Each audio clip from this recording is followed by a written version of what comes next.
curing Parkinson's, curing diabetes, curing some kind of a paraplegic or quadriplegic or a spinal cord injury, anything. That's the nature of the human spirit. I think it is respecting life to reach for that cure. I think it is respecting life to do it in an ethical way. And the president's chosen a policy that makes it impossible for our scientists to do that. I want the future, and I think we have to grab it. Mr. President, minute and a half.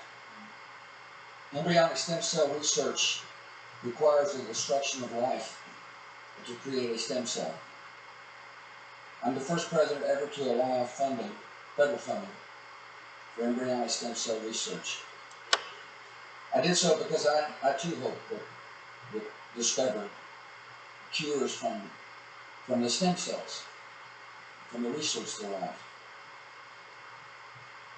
But I think we got to be very careful in balancing the ethics and the science. And so I made the decision we wouldn't spend any more money beyond the 70 lines, 22 of which are now in action. Because science is important, but so is ethics. So is balancing life. To destroy life, to save life is one of the real ethical dilemmas that we face. There's going to be hundreds of experiments off the 22 lines that now exist that are active. And hopefully we find a cure. But as well, we need to continue to pursue adult stem cell research. I helped double the NIH budget to $28 billion a year to find cures. And the approach I took is one that I think is a balanced and necessary approach to balance science and the concerns for life. Senator, 30 seconds, let's proceed. When you talk about walking a lawful line, he says he's allowed it, which means he's going to allow the destruction of life up to a certain amount, and then he isn't going to allow it. I don't know how you draw that line. But let me tell you point blank, the lines of stem cells that he's made available, every scientist in the country will tell you, not adequate. Because they're contaminated by mouse cells, and because there aren't 60 or 70, there are only about 11 to 20 now, and there aren't enough to be able to do the research because they're contaminated. We've got to open up the possibilities of this research, and when I am president, I'm going to do it, because we have to. Respect. Let me make sure you understand my decision. Those stem cell lines already existed. The embryo had already been destroyed prior to my decision. I had to make the decision, do we destroy more life? Do we continue to destroy life? I made the decision to balance science and ethics. Mr. President, the next question is for you, and it comes from Jonathan Michelson. Mr. President, if there were a vacancy in the Supreme Court and you had the opportunity to fill that position today, who do you choose and why? I'm not telling. I really haven't picked anybody yet. Plus, I want them all voting for me. I would pick somebody who would not allow their personal opinion to get in the way of the law. I would pick somebody who would strictly interpret the Constitution of the United States. Let me give you a couple of examples, I guess, of the kind of person I wouldn't pick. I wouldn't pick a judge who said that the Pledge of Allegiance couldn't be said in the school because it had the words "under God" in it. I think that's an example of a judge allowing personal opinion to enter into the decision-making process as opposed to strict interpretation of the Constitution. Another example would be the Dred Scott case, which is where judges years ago said that the Constitution allowed slavery because of personal property rights. That's personal opinion. That's not what the Constitution says. The Constitution of the United States says we're all, it doesn't say that. It doesn't speak to the equality of America. And so I would pick people that would be strict constructionists. We got plenty of lawmakers in Washington, D.C. Legislators make law. judges interpret the Constitution. And I suspect one of us will have a pick at the end of next year, next 4 years. And that's the kind of judge I'm going to put on them. No litmus tests except for how they interpret the Constitution. Senator Kerry? Minute and a half. Thank you, Charlie. A few years ago, when he came to office, the president said, these are his words, what we need are some good conservative judges on the courts. And he said also that his two favorite justices are Justice Scalia and Justice Thomas. So you get a pretty good sense of where he's heading if he were to appoint somebody. Now, here's what I believe. I don't believe we need a good conservative judge, and I don't believe we need a good liberal judge. I don't believe we need a good judge of that kind of definition on either side. I subscribe to the Justice Potter Stewart standard. He was a justice on the Supreme Court of the United States. And he said the mark of a good judge, good justice, is that when you're reading their decision, their opinion, you can't tell if it's written by a man or a woman, a liberal or a conservative, a Muslim, a Jew, or a Christian. You just know you're reading a good judicial decision. What I want to find, if I'm privileged to have the opportunity to do it, and the Supreme Court of the United States is at stake in this race, ladies and gentlemen, the future of things that matter to you in terms of civil rights, what kind of Justice Department you'll have, whether we'll enforce the law, will we have equal opportunity, will women's rights be protected, will we have equal pay for women, which is going backwards, will a woman's right to choose be protected. These are constitutional rights. And I want to make sure we have judges who interpret the Constitution of the United States according to the law. We're going to go to the final two questions now, and the first one will be for Senator Kerry, and this comes from Sarah Degenhardt.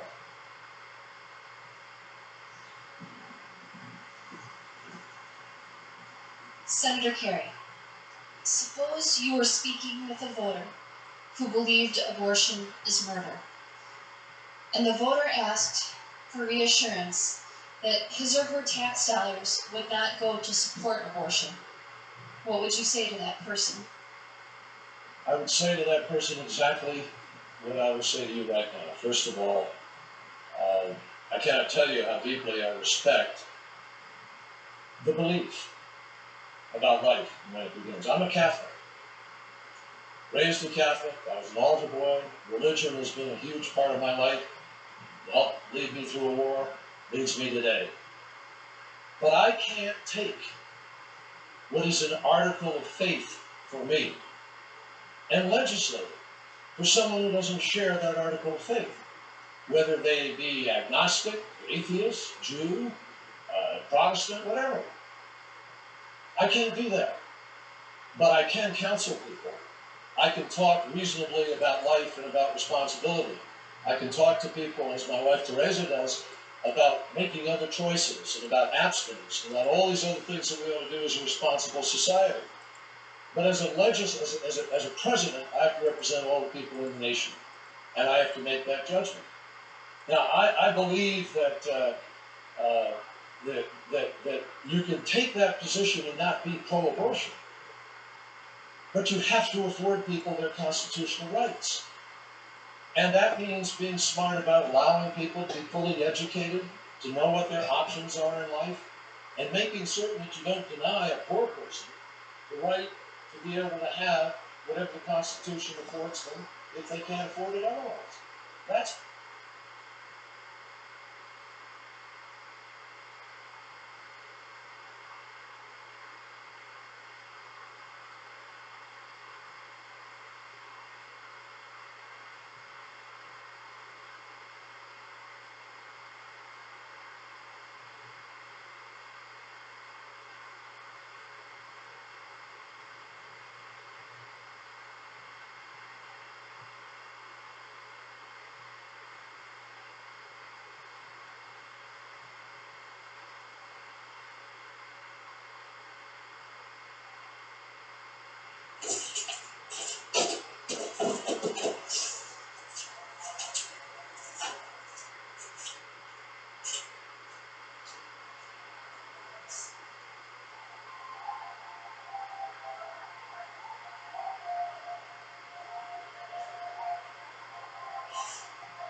Dare to smell.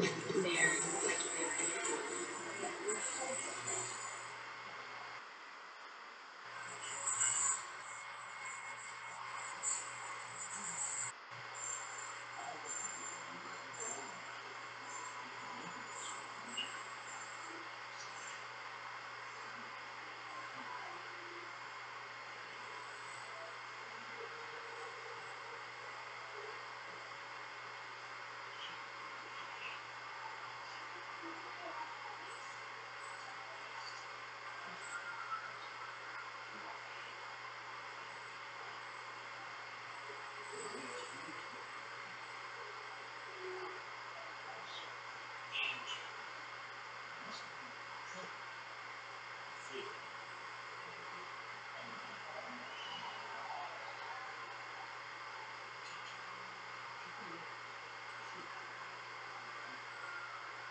Sunday, you're screaming for Isaiah.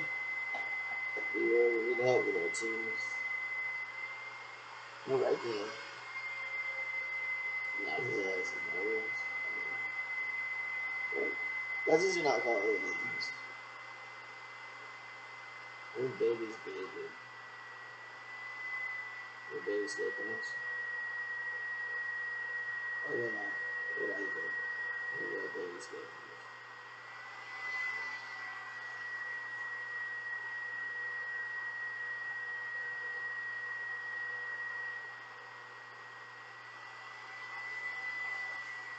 You know, some voices in the presidency, but I'll do them sometime later this week. Yeah, later this week. I already know whether you did just make the president.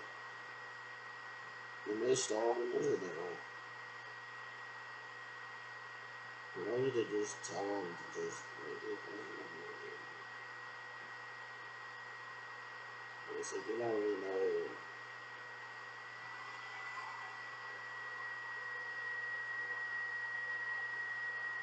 They didn't really share anything on that shit. You don't really know how to say it. Last week, they tried to take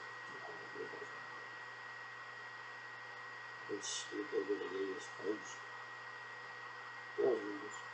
You should watch it. You're gonna buy it in the industry. I had to take it up now. Stop from it.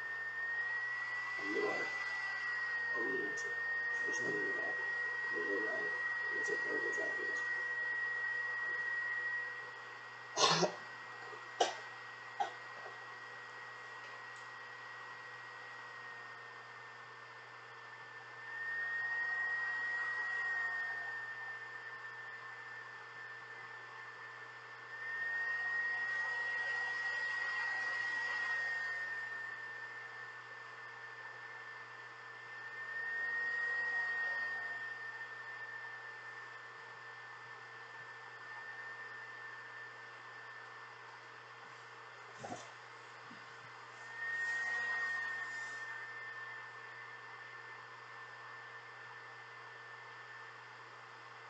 I'm calling your names I do not know if you can hear me. I can hear you.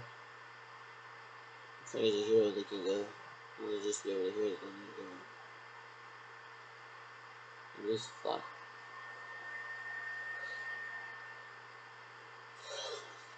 My fake Aaron dropped down and said they're not getting on here.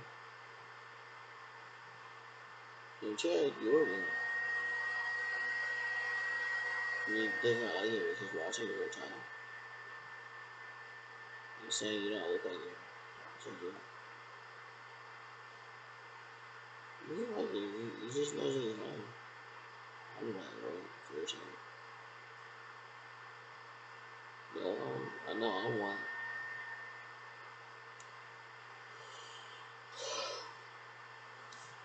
Some kid role plays is bad, he doesn't like it role plays. We know you caught on to it, man.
Also, when they're all like,